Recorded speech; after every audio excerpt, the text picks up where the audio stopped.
Hello students, आप सभी का स्वागत है। तो बच्चों, जैसे कि आप लोग को पता ही होगा कि अब से हम हर दिन डेली प्रैक्टिस पेपर से यानी कि क्वेश्चंस की प्रैक्टिस आप लोग को करवाते जा रहे हैं, जिससे कि आपकी एग्जामिनेशंस की तैयारी अच्छे से हो सके। हम हर तरह के क्वेश्चंस को लाने का कोशिश कर रहे हैं।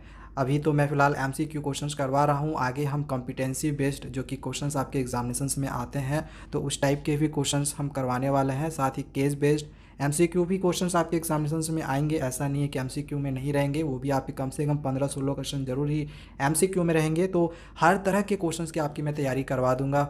और ख़ास करके जो 1 मार्क्स के क्वेश्चंस होंगे, वैसे आपके करीब, जैसे कि पहले भी मैंने आप लोग को बोला हुआ है कि जो सीबीएसई ने ऑफिशियली कर दिया है कि 60% यानी 48 मार्क्स का सिर्फ 1 मार्क्स के क्वेश्चन रहेंगे, जो कि आपके हर टाइप से वो रह सकते हैं। कॉम्पिटेंसी बेस्ड में, एमसीक्यू में, ऑब्जेक्टिव में, हर तरह के रहेंगे। तो इसके लिए आपको 1 मार्क्स के जो क्वेश्चंस के जो भी आंसर्स हैं वो पता होने चाहिए। तो आपके लिए मैं हर दिन 1 मार्क्स के भी क्वेश्चंस लेके आ रहा हूँ, और साथ ही जो लॉन्ग शॉर्ट के क्वेश्चंस होंगे तो वो भी हम आप लोगों को करवाते रहेंगे।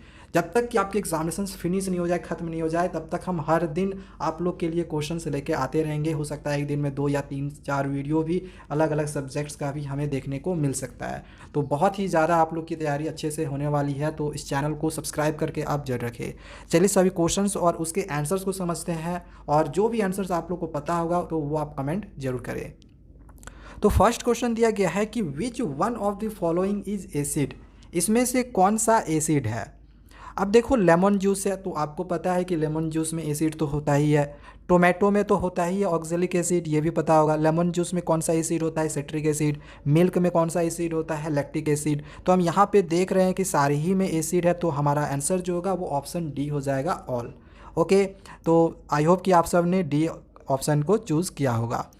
सेकेंड क्वेश्चन पूछा गया है, which one of the following will turn blue litmus red. अब ब्लू लिटमस को रेड में कौन कन्वर्ट करता है बच्चों, तो एसिड करता है। तो ऑब्वियसली इसमें हम देखेंगे कि कौन सा एसिड है। तो इसमें साफ साफ दिख रहा है कि जो विनेगर है वो एसिड है। कौन सा एसिड है, विनेगर में कौन सा एसिड प्रेजेंट है, एसिटिक एसिड। ठीक है, तो विनेगर में एसिटिक एसिड प्रेजेंट है, हम लोग का ये राइट आंसर होगा। बाकी जो लाइम वाटर है ये तो हमें पता है कि वही जो स्लैग्ड लाइम है वही है, यानी CaOH का होल 2, वो तो सॉल्ट है। फिर बेकिंग सोडा ये तो सॉल्यूशन है, फिर वॉशिंग सोडा ये सब तो होगा नहीं। ठीक है, तो राइट आंसर हम लोग का ऑप्शन ए हो गया, विनेगर। चलिए नेक्स्ट आगे देखते हैं क्वेश्चन नंबर 3 को। क्वेश्चन 3 दिया गया है, methyl orange is. Methyl orange indicator में हमने पढ़ा था, याद करो, एसिड बेसिस एंड साल्ट्स में। तो मिथाइल ऑरेंज एसिडिक मीडियम में कौन सा कलर चेंज करता है, और बेसिक मीडियम में जब जाता है तो कौन सा कलर चेंज करता है। अब देखो, हो सकता है कि आपको कहीं कहीं पिंक देखने को मिलेगा, कहीं रेड देखने को मिल सकता है। ठीक है, तो मिथाइल ऑरेंज का आप लोग को पता होगा कि एसिडिक मीडियम में जैसे ही वो जाता है तो वो रेड कलर का हो जाएगा। हो सकता है कुछ बच्चों ने पिंक याद किया होगा, तो अगर पिंक ऑप्शन में रहता है तो पिंक करना है, रेड आप लोग ने किया होगा तो रेड करना है। लेकिन जो बेसिक मीडियम होगा, बेसिक मीडियम में येलो ही होगा। ठीक है, तो रेड, पिंक या फिर येलो हमें कहाँ दिख रहा है, तो हम इधर येलो ही देख रहे हैं। तो इधर देखो, येलो हमें कहीं नहीं दिख रहा है, यहाँ पे दिख रहा है ऑप्शन वाले डी में। सो हम लोग ये वाला राइट आंसर हो जाएगा। ठीक है, मिथाइल ऑरेंज जैसे ही एसिड के कॉन्टैक्ट में जाता है तो उसका जो मीडियम हो जाता है वो रेड या फिर पिंक कलर में हो जाएगा, और बेसिक मीडियम में जाता है तो ये येलो कलर का हो जाता है। ठीक है, चलिए आगे देखते हैं क्वेश्चन 4 को। 4 नंबर दिया गया है कि the difference of molecules of water in gypsum and plaster of Paris. अब बताओ इसका आंसर क्या होगा। इसको पॉज करके बनाना, क्योंकि ये थोड़ा सा इसमें कैलकुलेशन करना पड़ेगा। तो इसमें दिया गया है कि वाटर के जो मॉलिक्यूल होंगे जिप्सम में, जिप्सम का फॉर्मूला क्या होता है, CaSO4 × 2H2O। तो इसमें वाटर के मॉलिक्यूल कितने हैं, 2 हैं। ठीक है, तो जिप्सम का 2 हो गया। और प्लास्टर ऑफ पेरिस का आपको फॉर्मूला क्या होता है, क्या ये आप लोग ने ऑलरेडी प्लास्टर ऑफ पेरिस के फॉर्मेशन में पढ़ा था कि CaSO4 × 1/2H2O होता है। तो H2O यानी कि वाटर, उसके मॉलिक्यूल्स कितने हैं, 1/2। तो इसका 1/2 हो गया। ठीक है, यानी कि इस तरह से होगा 2 -1/2 इस तरह से होगा, क्योंकि इन दोनों के डिफरेंस निकालने इसलिए हमने यहाँ माइनस किया। इसके नीचे कुछ नहीं है, 1 लगा दिया। इसका बस आप कैलकुलेशन कर लो, नीचे 2 हो जाएगा। 1 का टेबल 2 बार में आया, 2 2 4 हो गया, -1। कैलकुलेशन आप लोग को आता ही होगा, 3/2 होगा। तो ये हम लोग का राइट आंसर ऑप्शन सी हो जाएगा, 3/2। ठीक है, चलो नेक्स्ट आगे देखते हैं क्वेश्चन नंबर 5 को। 5 नंबर दिया गया है कि the chemical formula of caustic soda. Caustic soda का केमिकल फार्मूला क्या होता है, ये हमने बताया था आप लोग को जब बेस वाला पढ़ा रहे थे, तो वहाँ पे आप लोग को मैंने बताया था कास्टिक सोडा का फार्मूला। तो ये होता है, ये वाला पोटेशियम हाइड्रोक्साइड को ही हम कास्टिक पोटैश कहते हैं। बाकी ये तो सोडा एस है, NaOH जो है वो सोडा एस है। ये कैल्शियम हाइड्रोक्साइड है जो कि सेलेक्ट लाइम या फिर आप लाइम वाटर बोल सकते हो। ठीक है, यहाँ पे NH4OH होना चाहिए था, अमोनियम हाइड्रोक्साइड, जो कि ये होगा नहीं। सो राइट आंसर हम लोग का ये ऑप्शन डी होगा, पोटेशियम हाइड्रोक्साइड को ही हम कास्टिक सोडा पोटास कहते हैं। ठीक है, चलिए आगे क्वेश्चन नंबर 6 को देखते हैं। दिया गया है what happens when excess of carbon dioxide gas is passed through lime water. Lime water का बच्चों फॉर्मूला CaOH का होल 2, वही जो हमने आप लोग को अभी कुछ देर पहले बताया। सेलेक्ट लाइम ही इसको कहते हैं, लाइम वाटर भी बोलते हैं।